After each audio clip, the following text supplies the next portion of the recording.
theyeshiva.net. Okay, we're up to Daf Tesvav Amud Beis. Tesvav Amud Beis. A few lines from the bottom. 1, 2, 3, 4, 5, 6, 7, 8, 9, 10, 11, 12. 12 lines from the bottom. Tesvav Amud Beis. The line starts, Leima Mesayea Le Hapas She'ipsha V'nifsala Milecha La'adam. You see, the line starts, Leima Mesayea Le. Around 10, 12 lines from the bottom, Tesvav Amud Beis. Okay. Tune in. It could be a little complicated today, but Be'ezer Hashem will try to understand to the best of our ability. Rabbi Asi quoted Rabbi Yochanan, and Rabbi Yochanan gave us a new chiddush into the Mishnah. And what did Rabbi Yochanan tell us? That the debate between Rabbi Meir and Rabbi Yosi is only about the 6th hour, not about the 7th hour. If we want to use the clock simply to illustrate better, the argument would be if you burn chametz 11 o'clock, not if you burn chametz 12 o'clock. Meaning, according to Rabbi Meir, even 11 o'clock when I burn chametz, I could throw the pure terumah into the same fire like the impure terumah, even though it's going to become contaminated, because the terumah tmeya will touch the terumah tahira. On that, Rabbi Yosi said that is not true.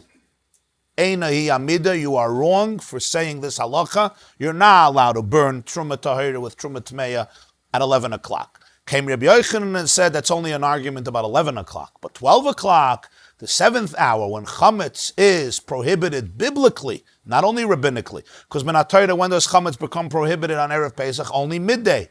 Ach b'yom harishon tashbisu, and then you have a chiyuv, an obligation to eliminate it, to destroy it, to burn it. So then, even when Rabbi Yosi would agree that you're allowed to contaminate the terumah tmeya, you're allowed to contaminate the terumah tahira by having contact with the terumah tmeya in the fire. That was Rabbi Yochanan's chiddush. What was the logic behind Rabbi Yochanan's chiddush? What was the logic? So we explained, and this is the critical component, that Rabbi Yochanan believes that Isur is like Tumah. What do we mean that Isur is like Tumah? It means as follows. When something is not allowed to be eaten, which means it's biblically inedible, it has exactly the same status as when it's impure, tameh. What does it mean something is tameh, Rabbi Yochanan says? It means that you can't eat it. You can't consume it because it's terumah tmeya. What does it mean that it's inedible? The Torah doesn't allow me to eat it? It means the same thing. I can't eat it. Says Rabbi Yochanan, once chametz comes to the moment of 12 o'clock p.m., Rabbi Yosi would say it's inedible biblically. So if it's inedible biblically, I don't care if you make it tameh. Just like when terumah is tameh, you're allowed to make it tameh because it's tameh already. You're not allowed to make tahir terumah tameh.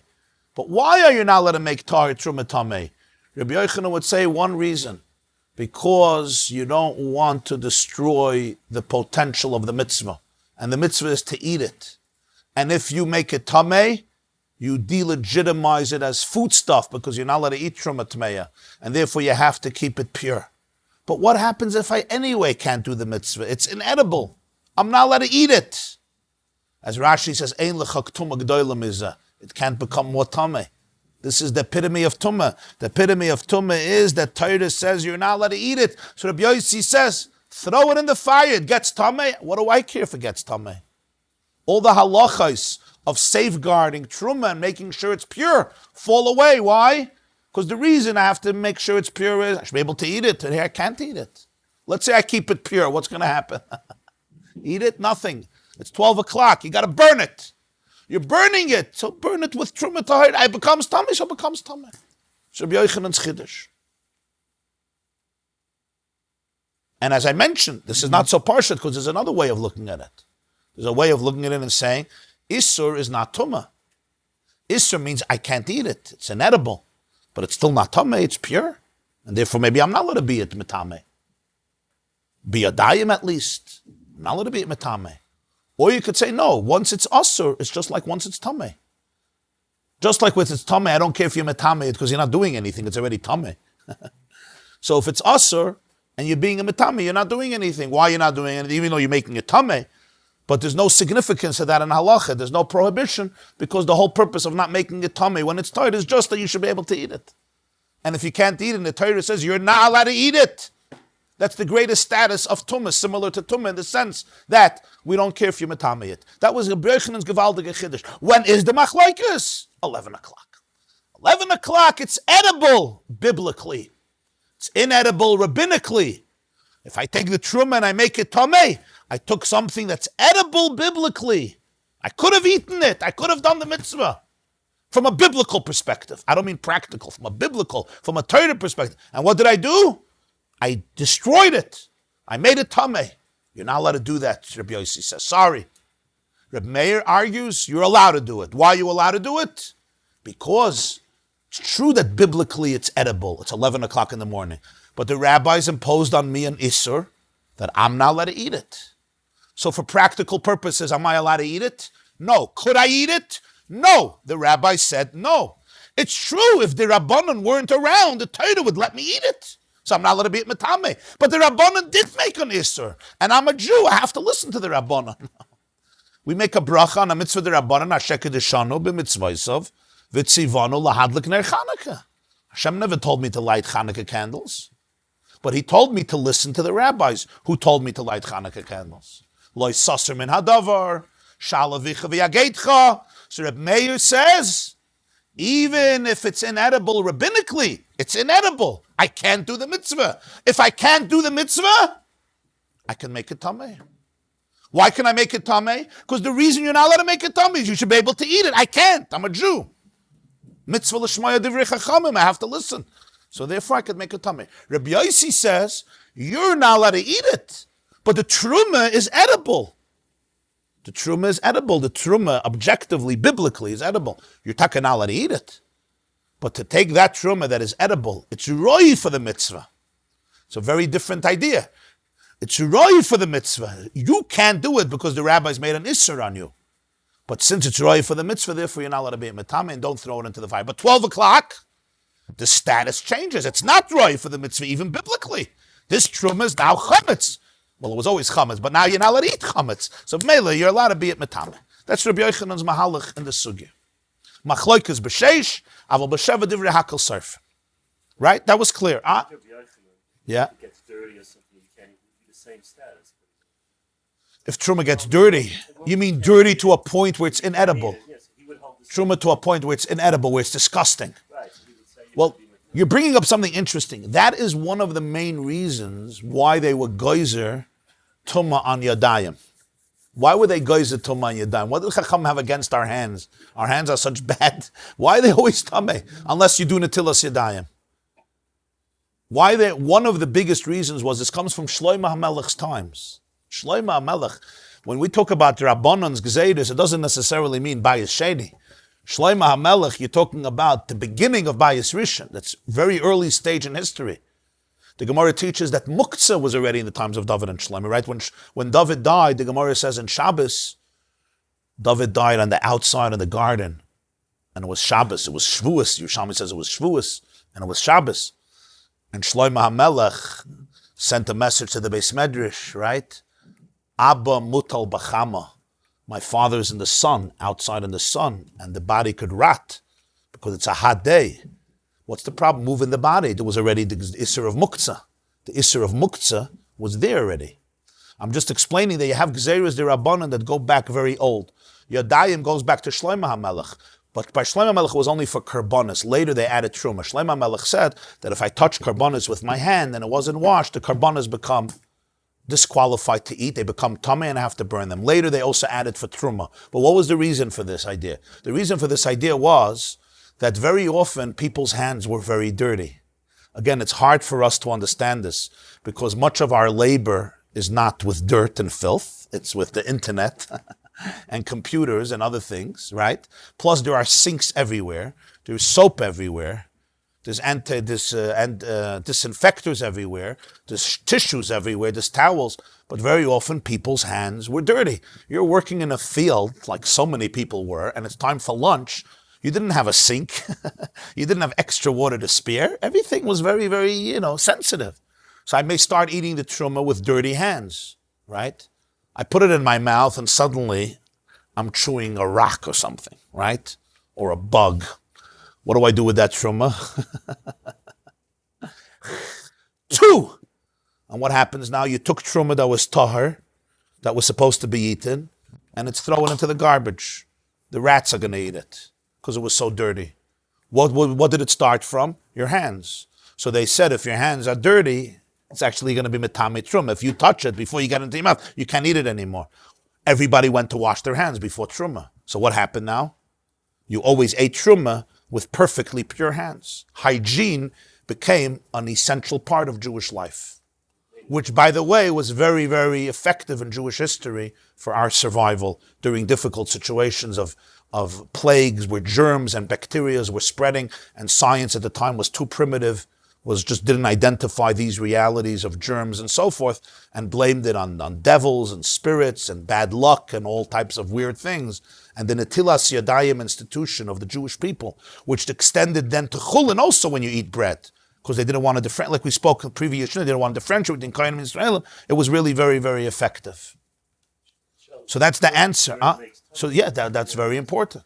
That's what's one of the reasons why Stam Yadayim Ashniyas and Paislis is Terumah. Shlomo Melech made it for Karbonis, and then later was added for Terumah too. If I touch Chulin, it's irrelevant because Chulin could become Tameh. But if I touch Terumah, Terumah could become a Shlishi, and therefore my hands affect it. So let's now understand. So therefore, yeah. You're right. You're right. You're right. That's the machloikas. It is, because Rabbi Meir says, you're right. Rabbi Meir says, I know biblically it's edible, but who cares? It becomes irrelevant. That's his point. It's inedible for all practical purposes. No, but understand Rabbi Yosi's argument. Rabbi Yosi is making a very important distinction. Rabbi Yosi says you can't call the Cheftza of the Terumah Tameh. You can't call the Cheftza of the Terumah not roy for the mitzvah. 12 o'clock, yeah. 12 o'clock already becomes irrelevant. I understand. But well, let's say you were out of the city and you came home, you got stuck, and it's 12 o'clock, and you got to burn your chametz now. So in this case, Rabbi Yosi would say, I don't care if you're metame it. You're right. Practically, you're right. Exactly. Let's say I didn't have a chance. I didn't have wood. I'm running around, or I couldn't get rid of my chametz, or I got stuck somewhere on a plane and I came late and I don't have anybody to call to do it. And I come home and it's 11:59. I got to burn my chametz now. 12 o'clock, Rabbi Yosi says, throw in the Terumah Tahira with the Terumah Tamei. I don't care. This was a gewaldige chiddush of Reb Yochanan. Yeah. Yeah. Says the Gemarah. The Gemarah continues. And the Gemarah tried to bring one brisa to support him. It rejected that. The Gemarah now brings another one. Perhaps we have a brisa to support Rabbi Yochanan's novel chiddush. And what's this brisa? You see where we are. 12 lines from the bottom. The brisa says, Hapas she'ipsha. If you have bread that became, ipsha, moldy? V'nifsela melechela adam. So moldy that it's disqualified. It became so detrimental that a person can't eat it anymore. Unfit for human consumption. V'hakelav yachela achla. But the dog can still eat it. Metama tumas eichlin bekabetza. Gewaldik. If it's the volume of a kibetza, if it's the volume size of an egg, it can transfer tumah to other foods. What's the chiddush? Gewaldige chiddush. Usually, only human food is susceptible to tumah, to receive tumah and to transfer tumah. Animal fodder is not royal lekabel tumah. That's the big klal in tumah. The Rambam puts it in Hilchos Tumas Eichlin. That kol shu oichel adam, it has to be human food, based on a Mishnah. Human food, human edible food could become tameh. And we explained this in previous shiurim, that tumah is always dependent on the spiritual potential of the object or the person. Human food means food that's designated for human consumption. If it's designated for human consumption, it has much more spiritual potential in it. Animal fodder doesn't become tameh. But here, it's not roy for a person's food, but it was. Originally, it was bread. Later, it became moldy, so even though I can't eat it anymore, so if it would become mamish garbage that even a dog can't eat it, it doesn't have the gedder of oichel anymore. But since it went down a level from human consumption to dog consumption, so therefore it could be metame tumas oichlin. If initially it was only good for a dog, then it would have never been mekabel tumah, and it certainly wouldn't transfer tumah. But since this was suitable for a human being initially, it just got moldy and only a dog can eat it. So therefore, as long as a dog can still eat it, it could become tameh. It's mekabel tumas oichlin. Now, with oichel is a very interesting halach. It can only transfer tumah to another item if it's a kibetza. If you have a little, small, tiny piece of food, even if it's tameh, it will not transfer tumah to anything else. The oichel has to be a shir kibetza. We learned this out from the psukim in Parshas Shmini that deal with food becoming tameh and transferring tumah. That's why he says, "Betama tumas oichlin bikibetza." Bikibetza. There is one shitta in Paiskim that even to become tameh, it needs to be a kibetza. But most shittas hold that only to transfer tumah, it needs to be a kibetza. That's why it says kibetza here to be metame other foods. And the Braisa adds one detail.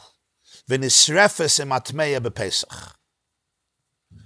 If it's truma, tahira, you could take it and burn it with impure truma on Pesach, meaning on Erev Pesach, even if it's pure truma. That's the Braisa. As long as a dog can still eat it, number one, it can transfer truma. Number two, you can burn it with truma tahira. It transfers truma and it makes it truma tahira tmeya. I don't care. Why don't I care? Because it became so moldy that only a dog can eat it. Now let's analyze. If you had to trace back this Braisa to its appropriate author, would it be Reb Meir or would it be Reb Yosi? It can't be Reb Meir. Why? Why can't this Braisa be authored by Reb Meir? What do you think? If I wanted to say the author of this Braisa is Reb Meir, he says you're allowed to burn this bread with truma tahira on Pesach. Why can't it be Reb Meir? A much simpler reason why. Does Reb Meir say that bread has to become moldy to the point that only a dog can eat it in order to be at Metame Erev Pesach? No. Reb Meir said in the Mishnah that all Truma Tahira can be burnt with Truma Tmeya B'Pesach.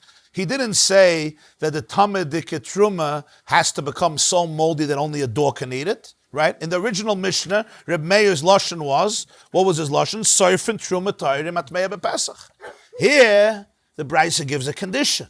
It has to be only edible for a dog. Reb Meir holds that even chametz that a person can eat, even chametz that a person can eat, you could burn with Truma Tmeya B'Pesach. Right? Here it says, which Truma you allowed to burn? With Tmeya only if it's moldy that a person can't eat it anymore.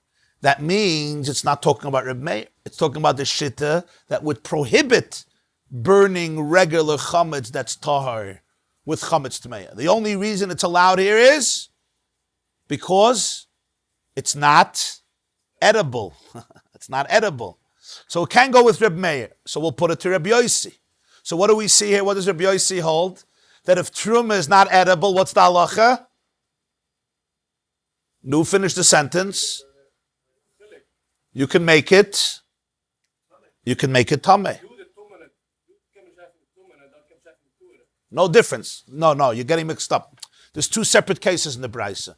Case number one is it becomes tameh and it transfers tumah. Case number two is even if it's tar, you could burn it with a tameh on Pesach. Don't get confused. It's two separate cases in the Braisa. Verstehst? Der erste Fall ist, als tameh und sie bringt Tumah zu andere. Der zweite Fall ist tar, aber man kann es verbrennen mit der tameh bei Pesach. Für was? Weil man kann es nicht essen.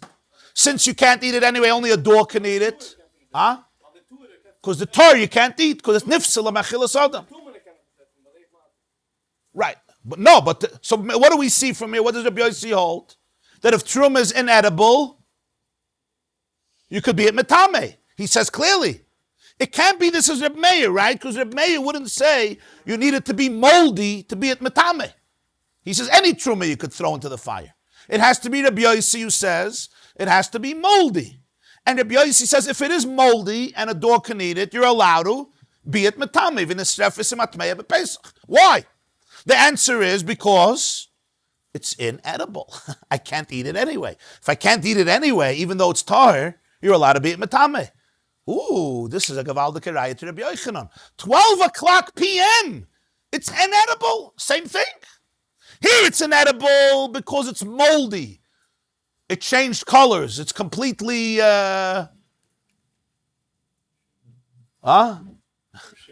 Fashimmelt. That's the reason. In our case, why is it inedible? Because it's 12 o'clock p.m. It's Erev Pesach. So what's the difference? Rabbi Yosi said, here you're allowed to be metame, there you're also allowed to be metame. Gevaldik Raya to Rabbi Yochanan. Verstehst?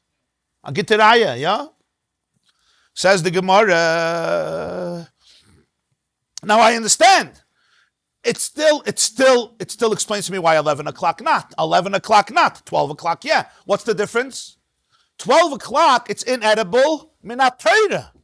In other words, the Torah says that you're not allowed to eat it. It's just like past that became moldy. Just like past that became moldy and a dog can eat it. You can't eat. It's 12 o'clock. It's fine to eat physically, but the Torah says you're not allowed to eat it. It becomes a chayfetz that's inedible to a Jew, even though practically it's edible. But morally, Torah dik it's inedible. Yeah, but let's say it's a kibbutz and it's going to get tameh. That's true. That's true. But it's irrelevant here. You're right. Chametz is asa b'mashu. Chametz is asa b'mashu. You can burn this Terumah that's moldy with Terumah Tmeya, even though the Terumah Tmeya has a kibetza, and it's going to transfer the Tumah to the Torah Dika bread, which is also Terumah because it's moldy and it's inedible. So we see from here, Rabbi Yosi holds that if it's inedible, you're allowed to be it metame. In the 6th hour, not, because in the 6th hour, it's only inedible midrabanan. So Rabbi Yosi will say in that case, the object itself is considered royu to do the mitzvah, and therefore you're not allowed to be metame. I'm not allowed to eat it. I'm not allowed to eat it. And if we want to be moisef a geschmack of art, this comes from Rabbi Yosef Engel, Gilyoinei Hashas. He says that this Gemarah can be a very strong proof for the famous distinction in Acharonim between an Issur D'Oraisa and Issur D'Rabbanan. On Issur D'Oraisa, you have a very interesting psak in Rambam, fascinating halacha in Rambam. Let's say somebody sells me treifa meat. But there's two types of treifa meat. There's treifa meat that's biblically treif, and then there's non-kosher meat that was only rabbinically non-kosher because of a rabbinic prohibition. I eat it. I didn't know. I eat it. I eat it b'shoigig. Now the guy wants to be paid for it. Or I paid him already. I paid him $100 for this meat. Says the Rambam, if it was awesome in Torah, I get back my money. If it was Asa de Rabbanan, I don't get back my money. Why not? We're not talking about if he tried to steal, if he tried to deceive me. We're talking it was a mistake. If it was Asa min Torah, I get back my money. Even if I paid him, he has to give it back to me. It's in me, I took his meat. If I ate it. Why? What's the explanation? So the Nesivis explains, and other Achronim explain, this is based on a distinction between what's called Issur Gavra and Issur Cheftza. Issur Gavra means an Issur on the person. Issur Cheftza means an Issur on the object. Where's the difference? Who cares? You could say that when something is Asur, the object becomes inedible. Or you could say, no, the object is good. You're not allowed to eat it. Very different description in Allah. Who cares? Who cares if this is inedible or I'm not allowed to eat it? We're not talking about that it's really inedible. We're talking about that you're not allowed to eat it anyway. The Torah says it's inedible. Who cares? Same thing like you're not allowed to eat it. One of the differences will be b'shoigig, if you make a mistake. Let me give just a very practical example so you'll see immediately. Okay? Mommy baked a beautiful cake. Yankee comes Thursday night and wants to eat the cake. Mommy says, no, this cake is for Shabbos. We're having a lot of guests. This is a special Shabbos treat. Do not eat the cake. It's for Shabbos. Don't eat it. Okay? Fine. Yankee forgets. He really forgets. He's starving. He sees cake. He goes over. He cuts a piece. It's called shoygig. He must have forgot. What does mommy do? If he forgot, it was a shoygig. Huh? She says, okay, I got it. It happens. Please next time try to be more conscientious, right? And life moves on. She gives him a kiss. She gives him a hug. He's happy. She bakes another cake and life moves on. Scenario number 2, listen to this. Yankee, the cake has nuts and you are allergic to nuts. It can be life-threatening for you. Don't touch this cake. It's for the Shabbos guests because they can eat nuts. But you're not allowed to touch this because it has nuts and you know where you can end up if you eat nuts. Yankee forgets. And he eats the cake. What happens? Mommy takes him to the hospital. She said, but I made a mistake. I didn't do it willingly. It's irrelevant. You're allergic to nuts, whether it was a mistake or not a mistake. The nuts are poisonous for you. But I ate it by mistake. It's irrelevant. The nuts are damaging. They're hazardous. You see the difference between the two things? Which one is which? In the first case, was there a problem with the cake? No. I just told Yankee, you don't eat the cake. The cake is perfect. And if you eat it by mistake, it's fine. The only reason it's bad if you eat it willingly is only because I told you not to. That's Gavra. But if the cake is poisonous, if the cake has nuts and I'm allergic to nuts, the Cheftza is poisonous for you. Say, but I did it by mistake. What's the difference? If it's toxic, it's toxic. It's not about a blame game. No different. It's not just you're not allowed to eat it because I told you not to eat it. The thing itself is poisonous. So it's called a mekachtoas. You sold me poison. The owner. Fascinating halacha. If it's a derabanan, I did it b'shoygig. I wasn't allowed to eat it, but I did it by mistake. But the food is a good food. Says the rabbi said you're not allowed to eat it. But I was a good boy. I didn't know that it was wrong. But if it's an issa d'oraisa, God says the Cheftza is toxic, so to speak. It's poisonous. But I did it by mistake. You sold me poison. If you sold me poison, you got to pay me back. Exactly. Even if he's an innocent man. It's not about a blame game. It's about what you sold me. You sold me a damaged product. You sell me a damaged phone. It may have not been your fault. You may have been duped by somebody, but I don't have to pay for it. Give me back my money. It's a damaged phone. Says Rabbi Yosi, look at this Gemarah. You see it. If it's pas she'ipsha, if it's moldy bread, it's physically inedible. See, but I did it by mistake. You're going to vomit. But I ate it by mistake. It's irrelevant. You're going to vomit. A person can't deal with this. A dog can deal with it. And Rabbi Yosi says, chametz 12 o'clock is exactly the same definition. Why not 11 o'clock? 11 o'clock you're not allowed to eat it. 12 o'clock you're not allowed to eat it. But now we understand. 11 o'clock you're not allowed to eat it because it's an issur d'rabbanan. The rabbi said I'm not allowed to eat it. You're not allowed to eat it. But it's a good piece of chametz, man. It's a good piece of chametz. And if you eat it, you ate it. 12 o'clock, the Torah says you're not allowed to eat it. Torah says you're not allowed to eat it. So kivayachal, the chemistry of it is unsuitable for human consumption. So Meir Rabbi Yosi can argue that makes it not, the Cheftza has been transformed into something that's not roy for the mitzvah anymore. Or as Rashi put it before, ein lecha tumah g'dola mizeh. It can't get more tummy than this. That God said you're not allowed to eat it. 11 o'clock Hashem said you're not allowed to eat it. The rabbi said you're not allowed to eat it. What will Reb Meir hold? You have to understand what Reb Meir hold.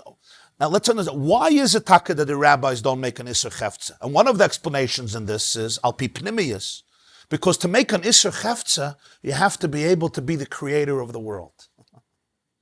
The creator of the world is the one who creates the chemistry of the world. He creates the molecular structures. He could say, for a Jew, this is toxic.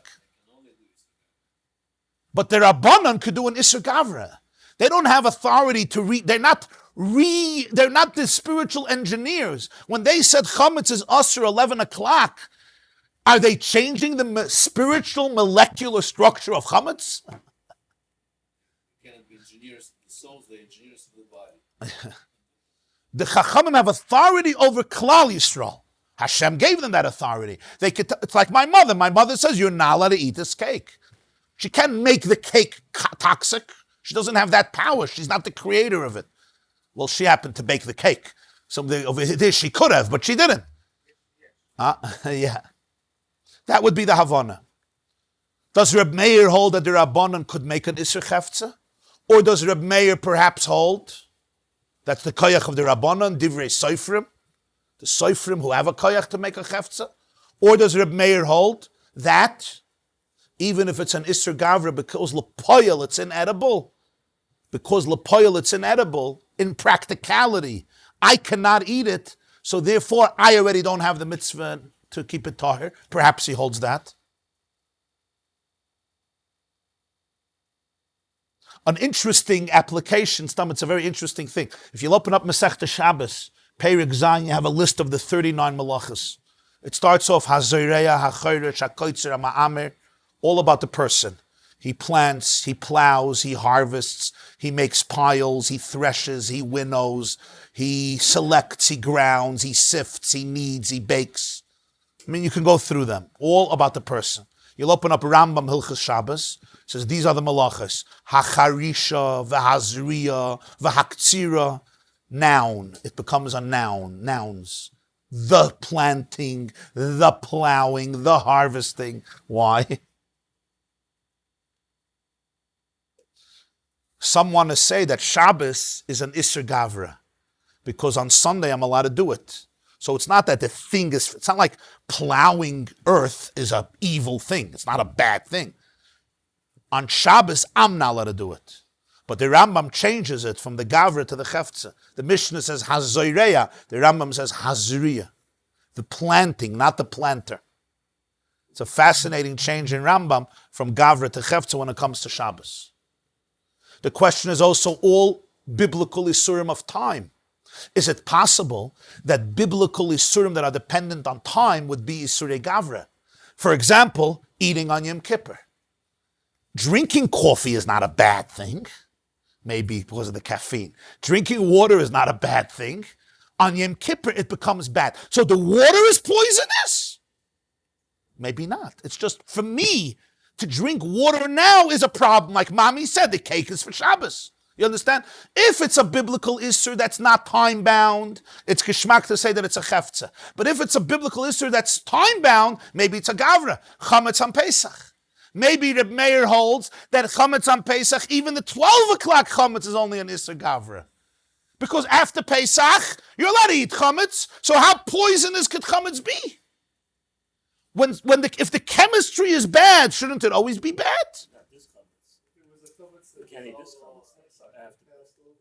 Chametz Shavuot Pesach. But it's a machloikas, Chametz Shavuot Pesach. Huh? Basa b'chalav. Milk by itself is good. Basa by itself is good. Together, it becomes toxic. So maybe that's the vortak. That chametz on Pesach, that those two atoms, when those two atoms become together, boom! But you see, there's different ways of learning it. So let's understand. You could say, Issa de Rabbanan is Gavra, Issa de Reisa is Cheftza. Perhaps you could say, even the Rabbanan have a koyach of Cheftza. Perhaps you could say the other way. Even an Issa de Reisa, if it's time connected, it's only an Issa Gavra, not an Issa Cheftza. So there's different ways of learning it that may result in this machloikas. But we see clearly from this Gemarah that Rabbi Yosi would hold that chametz 12 o'clock is like moldy bread. Chametz 11 o'clock is not like moldy bread. In conclusion, we have a great proof l'cha'ayra to Rabbi Yochanan that Rabbi Yosi would hold at 12 o'clock you're allowed to be metame truma tahira. Says the Gemara, shiny, no, of course not. Shiny hasam, bad comparison. Over there, everything is different. You know why? The afra ba'almahu, 3 words. The truma that becomes so moldy that only a dog can eat it is considered afra ba'alma. like dust. That's what he says, dust. Mere dirt. Why? Because the oichel got so ruined, so spoiled, that you can't eat it. It's considered ka'afra ba'alma. What's the Gemara answering? The Gemara is saying as follows.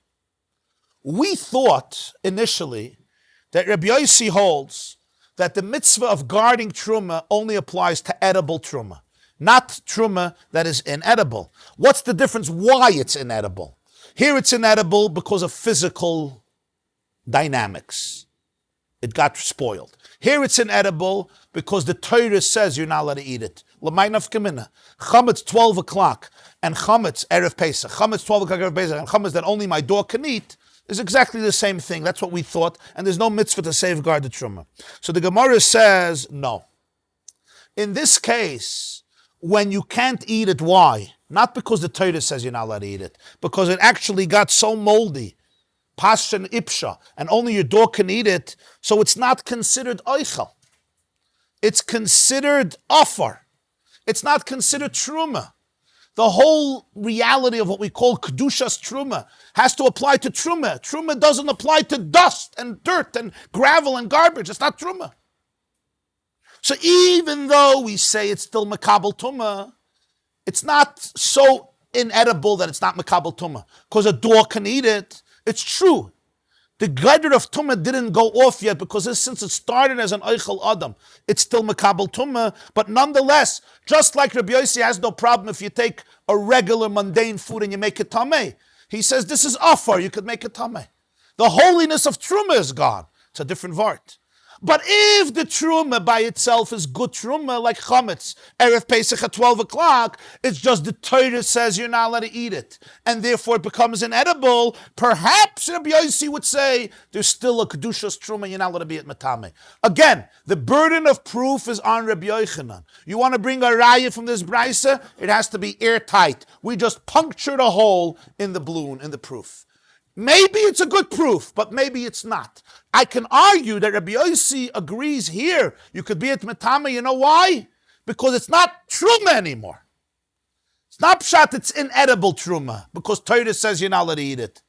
It's toxic Truma, spiritually toxic, I mean. No, it's not Truma, it's Offer. Because in Metzias it's Offer, there's nothing to be Metame. It's like being Metame Offer. It's like being Metame Chulin. I have no problem with Metame Chulin. It loses its sanctity of Truma. That's why there's no mitzvah. But Chametz, 12 o'clock p.m. Erev Pesach, you're right, I'm not allowed to eat it. You're right, the Torah even says that it's a Cheftza that's forbidden. You're right. And if a Jew eats it, it's damaging. Let's say the Cheftza is damaging, and even b'shoigig it's damaging, right? This explains, by the way, why a shoigig needs kapara. Why, if I do an avera b'shoigig, do I need a kapara? What's the big deal? I didn't know. Because the point is not if you knew or not. The point is the cake has nuts, and nuts are not good for you. Nuts make you nuts. And therefore, you need a kapara. I'm just explaining it. It explains it beautifully. Why even a shoigig, Rashi has an expression at the beginning of Masechah Shvuas, Daf Beis, shoigig boy kapara. Because even a shoigig, it's hazardous. So fine, Zol Zainazoy that it's inedible and Hashem says it's inedible. But it's truma. It's truma. It's inedible. I'm not allowed to eat it. It's chametz. It's Pesach. But it's truma and it's pure. So maybe Rabbi Yosi holds you're now allowed to take pure truma and make it tameh. So you'll say, yeah, but you anyway can't eat it. So what? Maybe there's a mitzvah that you have to safeguard truma even if you can't eat it. You're not allowed to make it tameh. It's an objective mitzvah that you're not allowed to take something sacred and pure and make it tameh, even if practically you can't eat it. You get the difference? In other words, the Cheftza is inedible. Sheyiyeh kacha. Amoida. The Cheftza is inedible. But maybe the mitzvah to safeguard truma doesn't have to do with edible or inedible. Maybe the mitzvah has to do with the fact that truma you have to safeguard even if it's inedible.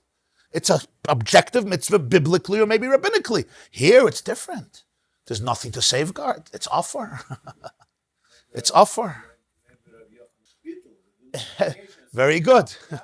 We make the chum, very excellent point. Excellent point. In other words, amen. It's chashiv enough to still be makabel tumah or transfer tumah, but it's not chashiv enough, yeah, to be called kedushas truma.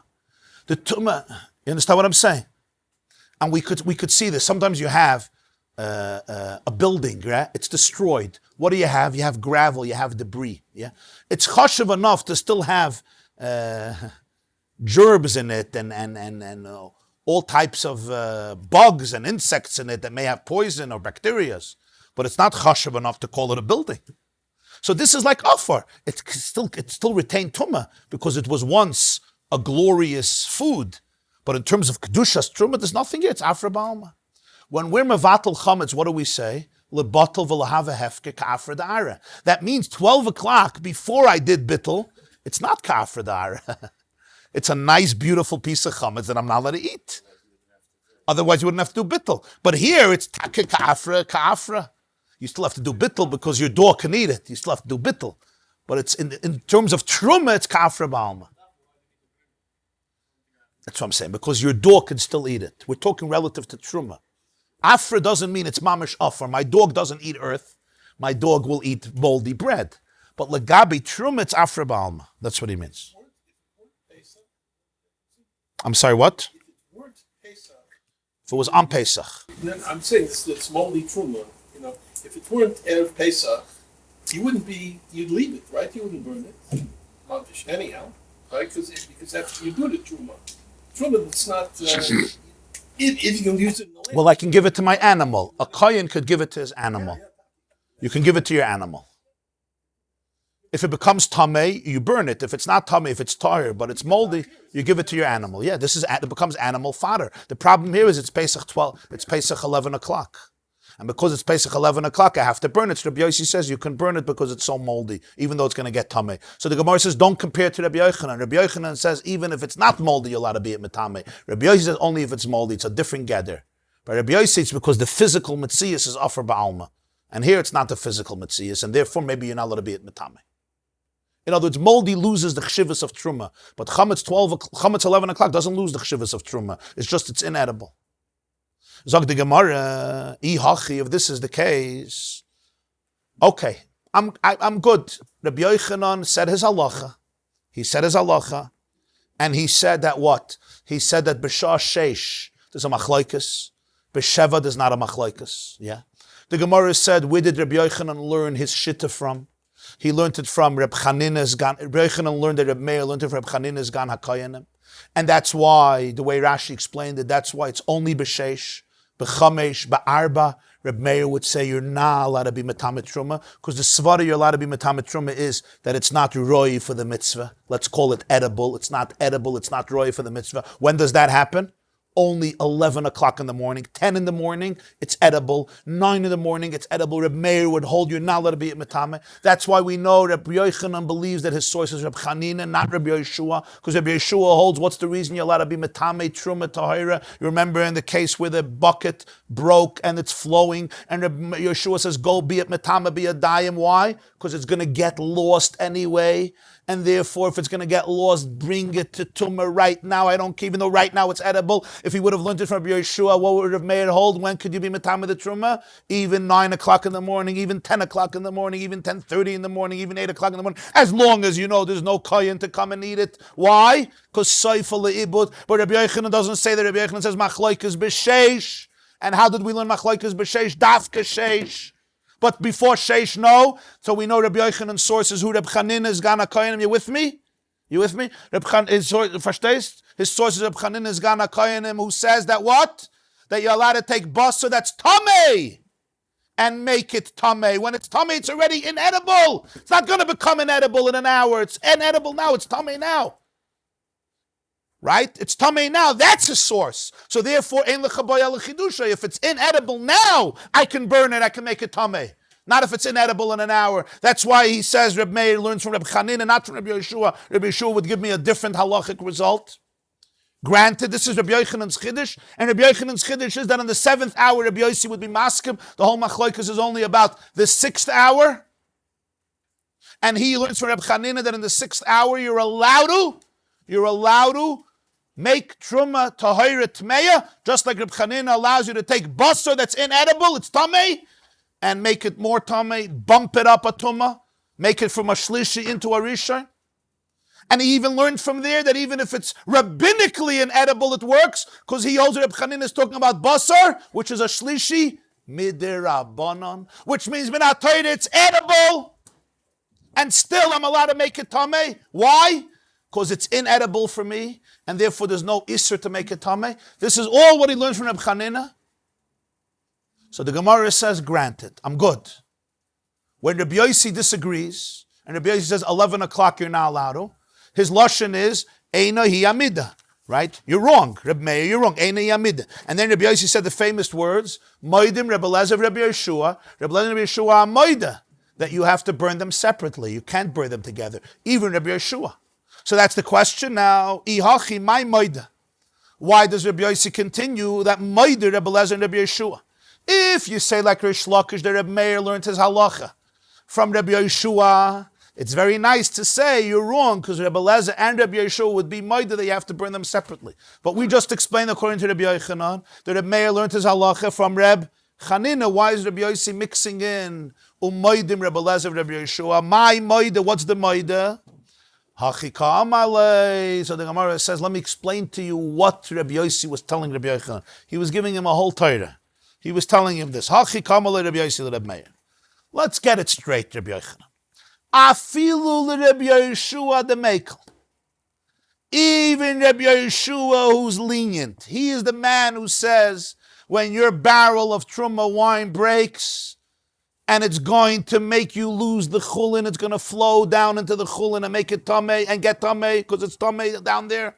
You're allowed to take tameh de kekalim and make it tameh. Even that Rabbi Yeshua, who said you could take pure Terumah and make it tameh when it's edible, when it's drinkable. Ki mekel bitluya utmeya. When it comes to burning, he would maybe allow you to burn Terumah that's suffik tameh with Terumah that's vaday tameh erev Pesach. Aval tahira utmeya loy.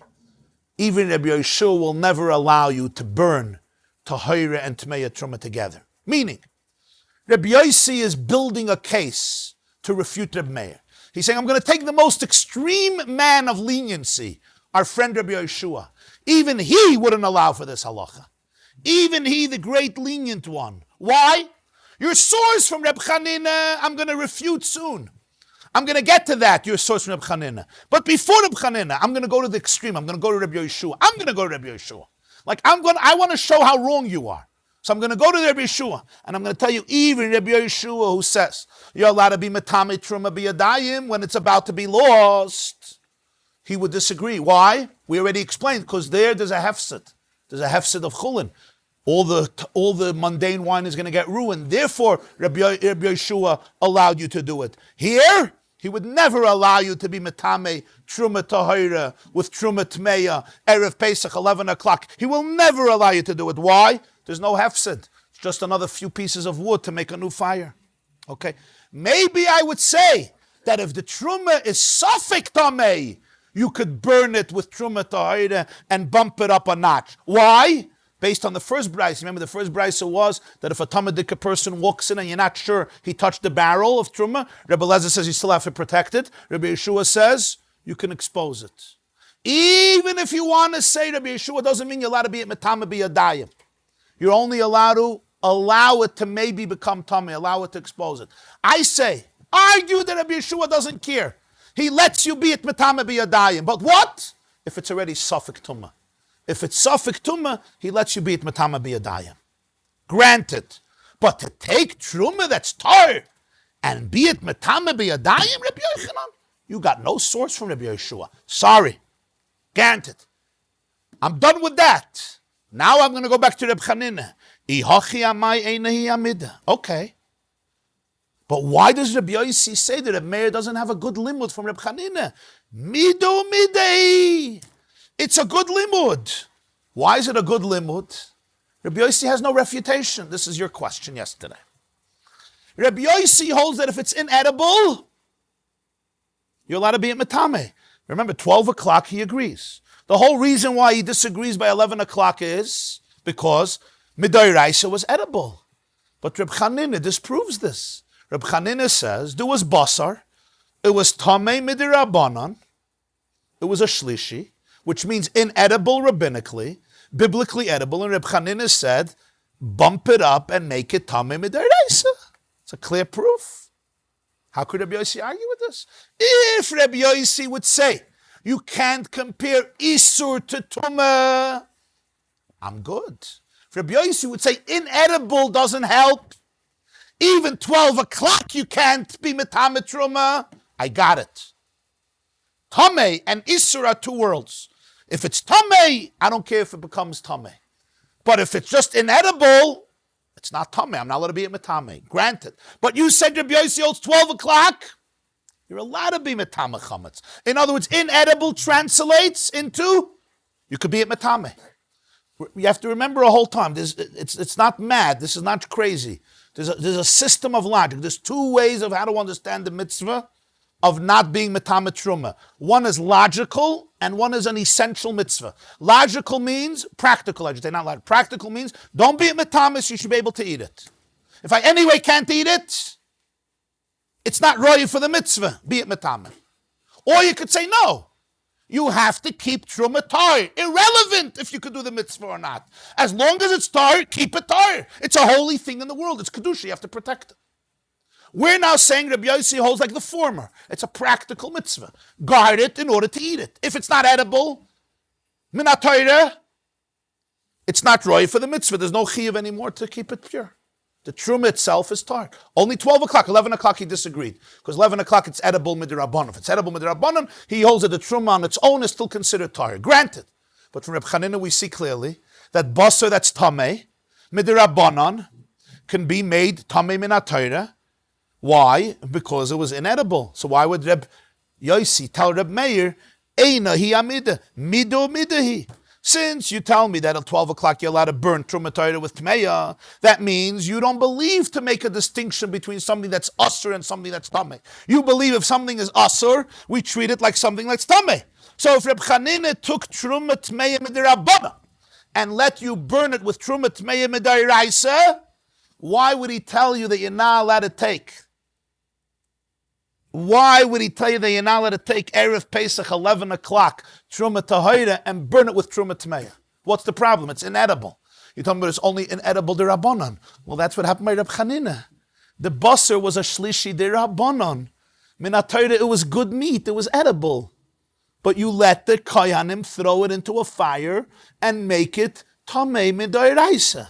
You let them do that, right? And you let them bump it up a tumah. You let them bump it up a tumah. You let them. So why can't I do 11 o'clock? The same thing. It's an edible midirabbanan. Take it and throw it into the fire and make it tameh. That's the big question. Midu umidihi.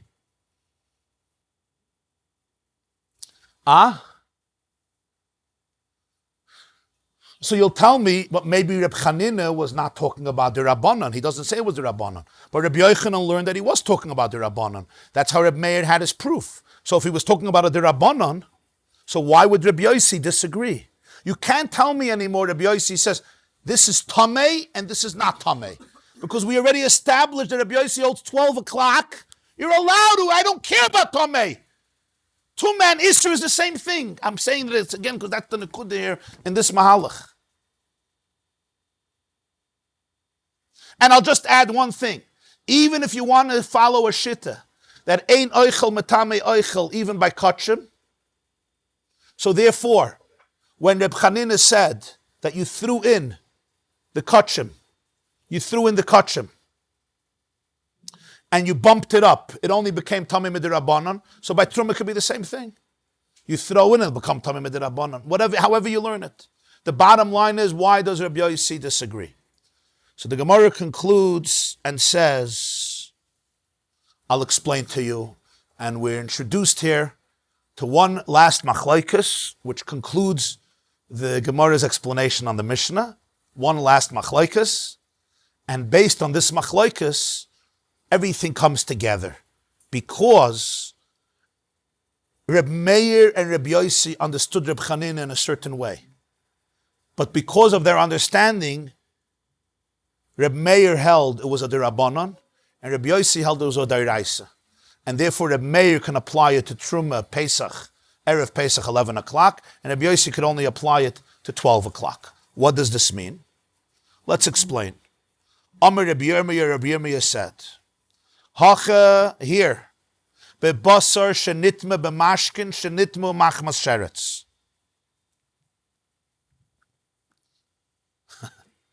It's meat that got tamei from liquid, that got tamei from a sheretz.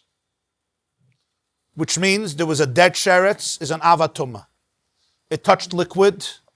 The liquid is a rishon l'tumah. The liquid touched the basar, which became a sheni l'tumah. Okay. That's the issue. Rashi will, and that's now tamei. So the basar touched liquid, which touched the sheretz. So the basar is a sheni. You throw it into the fire with other basar that touched an avatuma. So that was a rishon. Now you have here a problem, because if this was a sheni originally, nothing will happen if it will touch a rishon. It'll become a sheni again. So Rashi explains that the Gemarah here is missing one detail, because the Gemarah relies on the previous Gemarah that said that Vlad Hatuma doesn't mean here Vlad, it means a shlishi. It means Vlad of Vlad. In other words, the basar became tamei from a Vlad of Vlad, not from a Vlad. Didn't become tamei from the mashkin, became tamei from kalim that touched the mashkin. That's what Rashi explains. There is no blood, no blood necessarily. Just meat. Yeah. Yeah. So what happened here was this. The sheretz touched the keli. You with me? The sheretz touched the keli. We're putting in one more detail. So the keli is a rishon. The keli touched mashkin. So the mashkin is a sheni. Right? The mashkin touched the basar. So the basar is a shlishi. The sheretz touched the keli. Because a keli can only be a rishon l'tumah. Remember, Medairaisa, a keli can't be a sheni. A keli can only become tummy from an avatuma, never from a rishon. So the sheretz touched the keli. Okay, clear? The keli touched mashkin. So the mashkin became a sheni l'tumah. The mashkin touched the basar became a shlishi. I take this bus and I throw it into the fire.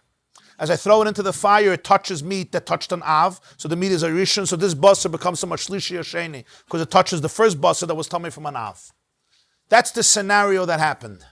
How do we analyze the scenario? There's now going to be a new machloikas between Rabbi Meir and Rabbi Yosi, and that's going to result in the conclusion of the halacha here. What's the machloikas? Va'azdi Rabbi Meir l'tamei v'Rabbi Yosi l'tamei. They follow a different shitta elsewhere. Reb Meir l'tamei the Omar tumas mashkin l'tamei achedim de rabbanon. You know what? We must have a chumash now. Do me a favor. Bring out the chumashim again. The blue chumashim. Okay. Reb Meir holds. I'll explain the shit and then we'll look inside to understand why. Yeah. We're going to get to that in a moment. But Reb Meir holds like this. Mashke could become tamei min ha'torah. But to transfer tumah to anything else is only midirabanan. We learned before that ein oichel metame oichel by chulin and ein mashkin metame mashkin oichel give metame mashkin give metame oichel. Reb Meir holds that that's all rabbinic. Mashke can only transfer tumah rabbinically.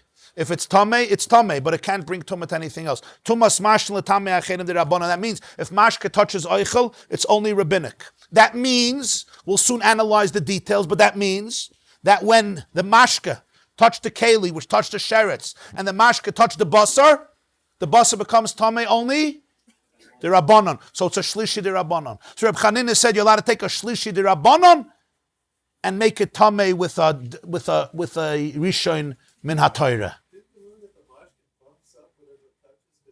Rabbinic. We're talking now min haTorah. Yeah. No. Even rabbinically, the mashkin becomes a rishon, but then it makes the basar a sheni midirabanan. Good.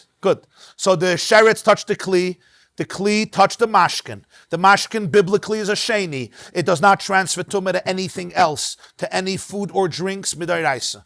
So Reb Meir says when it touches the basar biblically, what happens to that basar? Nothing. Midirabanan, the basar becomes tamei because it touched the mashkin. Not only that, it becomes a sheni because the mashkin became a rishon.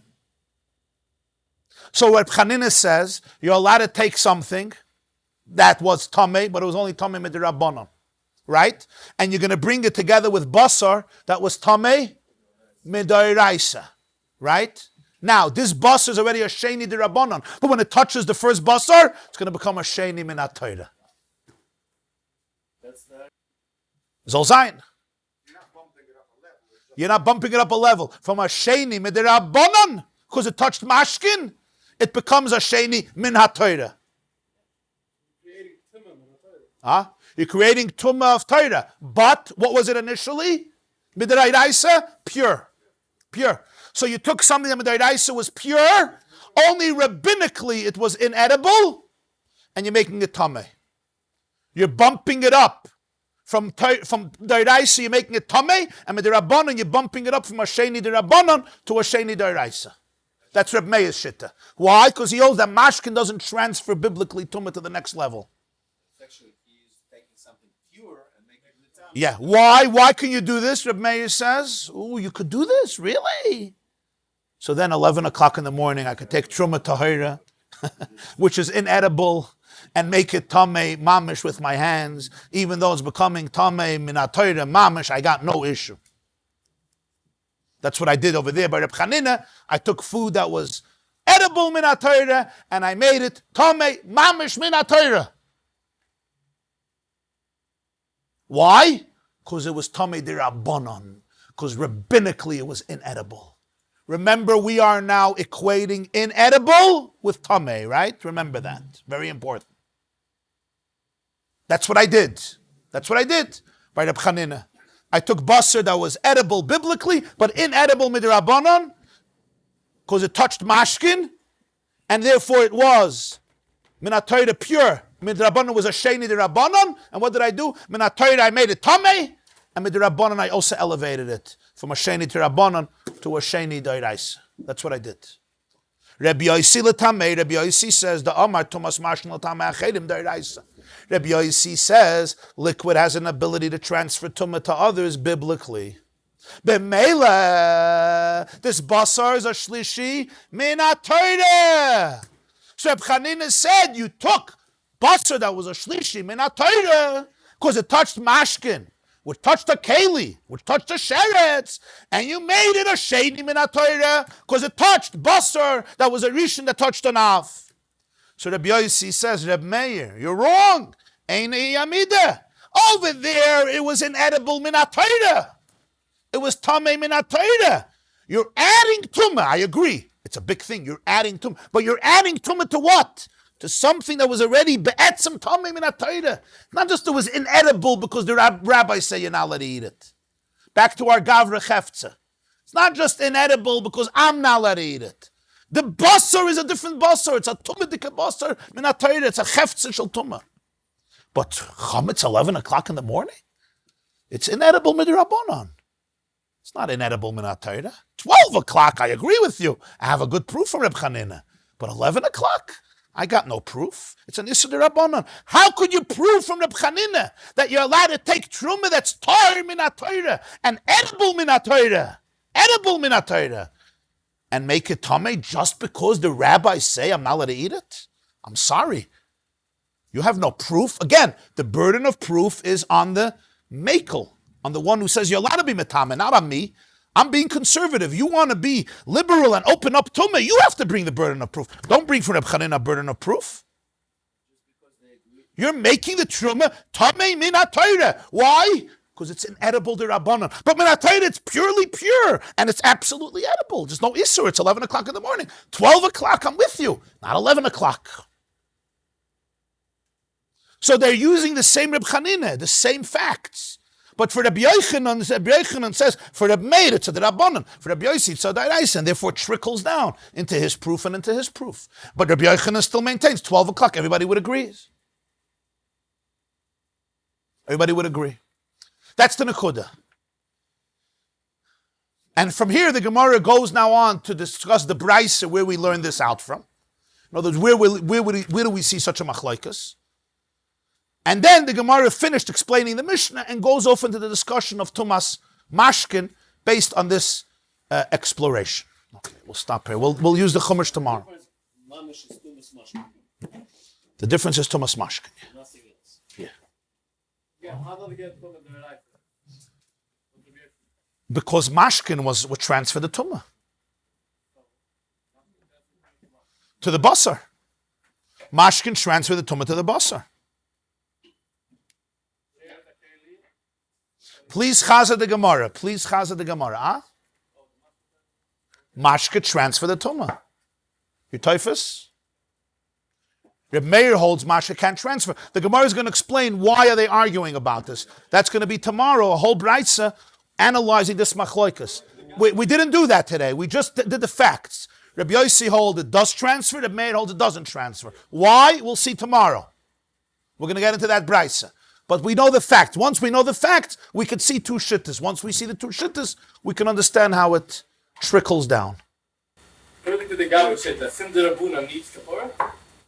If you say Gavra, so then b'shoigig you don't need. Yeah, because the whole issue is that I'm not allowed to do it, but I didn't want to do it. There was a mistake. You understand? If it's a cheftza, so then the thing is a bad thing. I don't care if it was a mistake. I ate it by mistake. So what? It has poison. I'm sorry. You understand? But if the whole problem is that mommy said not to eat it, you weren't rebelling against mommy. You understand? If the kid thought it was a different cake, it wasn't a rebelliousness. You typhus, it's a very rich vart. If it's a gavra, the whole problem is just that you're being rebellious. You're not being rebellious. You made a mistake. You're innocent. So there's no negative effects.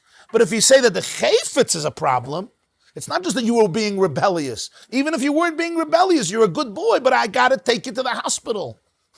You're a very good boy, but the poison is there. According to this mahalach in